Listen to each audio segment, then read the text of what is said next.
Maintain کر پائیں گے. تو میں سمجھتا ہوں کہ عوام اب سمجھ چکی ہے کہ یہ جو باتیں ہیں یہ ایک دو سوچ اور دو فکر کی بات ہے. یہ لوگ ہمیشہ کبھی سانپ لیگ کی شکل میں, کبھی کسی اور کام سے, کبھی مختلف ناموں سے اس قسم کے گروپس آتے ہیں جو کہ یہ غیر جمہوری لوگ ہوتے ہیں.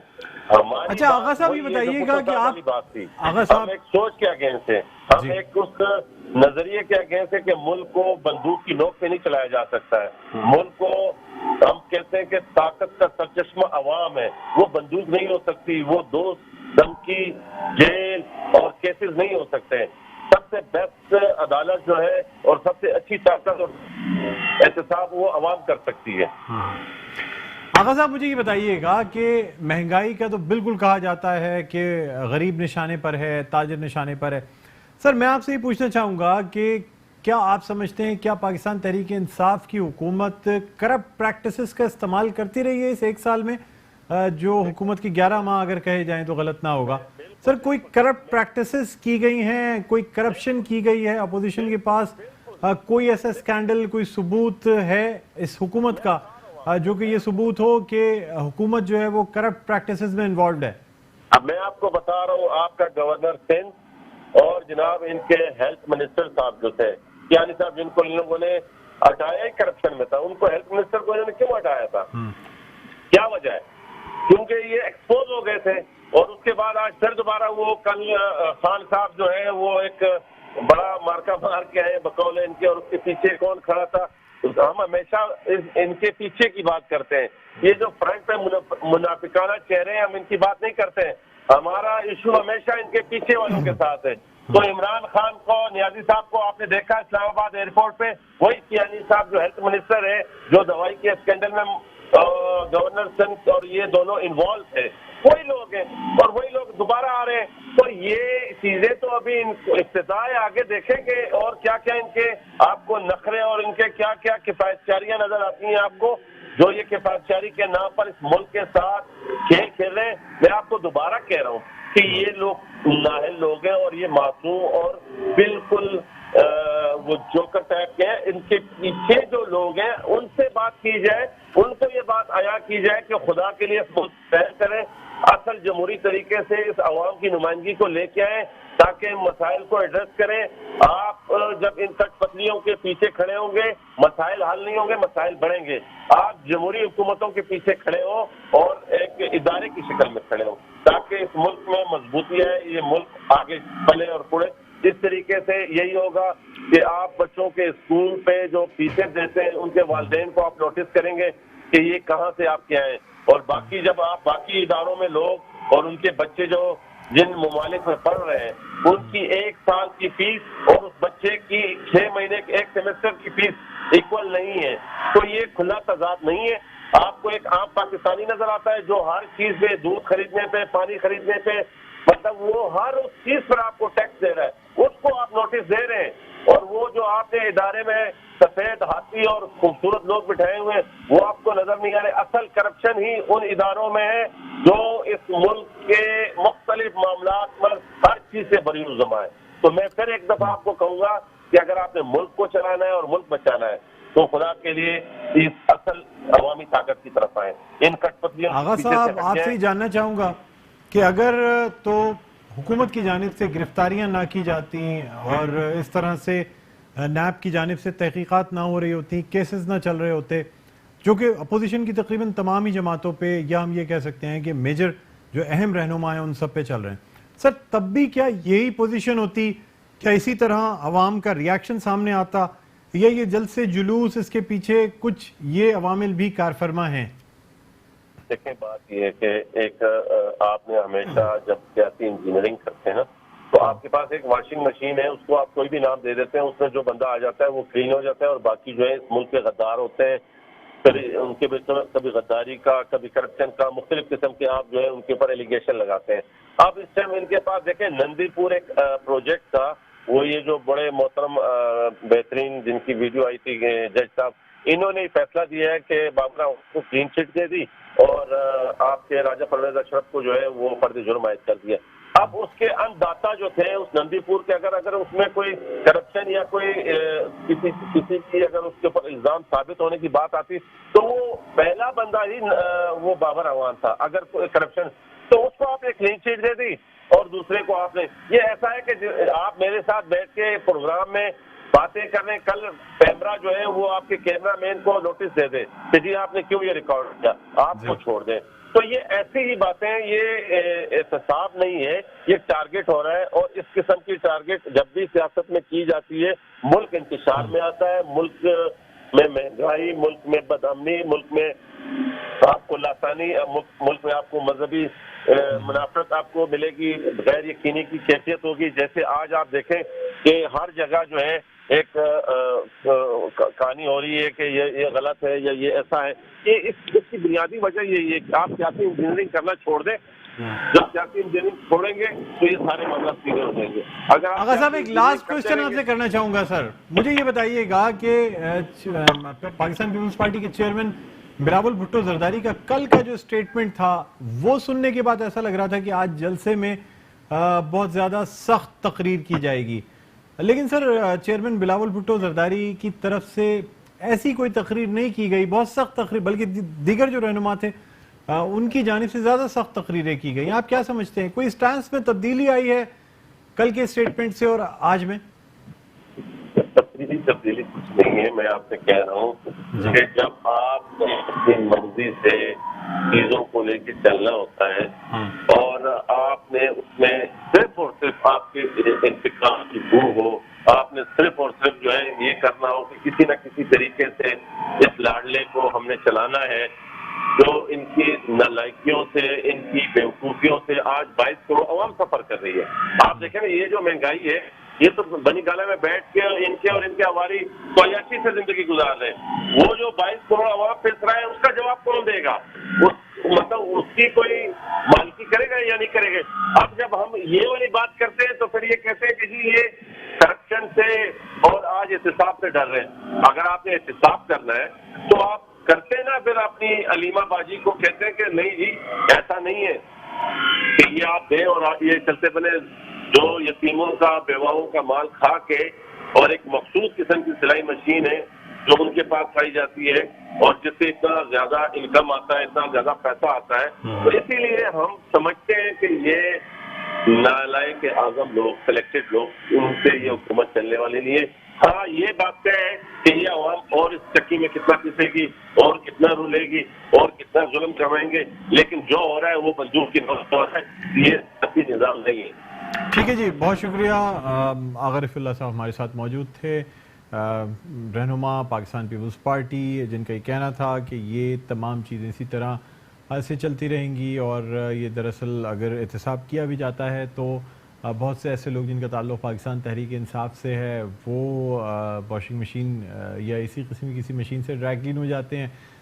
بہت سارے ایسے کیسز ہیں جس میں فرد جرم صرف اپوزیشن سے تعلق رکھنے والے رہنماؤں پر عائد کر دی جاتی ہے، لیکن یا ایسے لوگ جو کہ پاکستان تحریک انصاف کا اب حصہ ہیں ان کے خلاف پروسیکیوشن کی جانب سے کوئی ثبوت ہی نہیں دیے جاتے تاکہ اگر فرد جرم عائد ہو بھی جائے تو وہ کلین چٹ لے کر باہر نکل سکیں. بہرحال یہ شکایات تمام اپوزیشن کی جانب سے مل رہی ہے، لیکن عام طور پہ جو ناقدین کہہ رہے ہیں یا جو حکومت بات کر رہی ہے وہ یہ ہے کہ یہ تمام سلسلہ، یعنی یہ جلسے جلوس، یہ خطاب یا اس قسم کے احتجاجی مظاہرے جو ہیں نا، اس کی وجہ دراصل یہ ہے کہ جو اکراس دی بورڈ احتساب کیا جا رہا ہے اس کی وجہ سے یہ رد عمل کے طور پہ تمام چیزیں سامنے آ رہی ہیں. بہرحال ہمارے ساتھ اس وقت لائن پر موجود ہیں پاکستان مسلم لیگ نواز کے رہنما علی اکبر گجر صاحب، ان سے ہم بات کرنا چاہیں گے. السلام علیکم گجر صاحب، آپ کو خوش آمدید کہتے ہیں پروگرام خبر کی خبر میں. جی بہت شکریہ، تھینک یو. جی سر، آج پشاور میں بھی جلسہ کیا گیا، پاور شو کیا گیا، کراچی میں بھی بڑا جلسہ کیا گیا، متحدہ اپوزیشن کا جلسہ کہا جا رہا ہے، کافی سیاسی جماعتوں کے رہنماؤں نے خطاب بھی کیا ہے.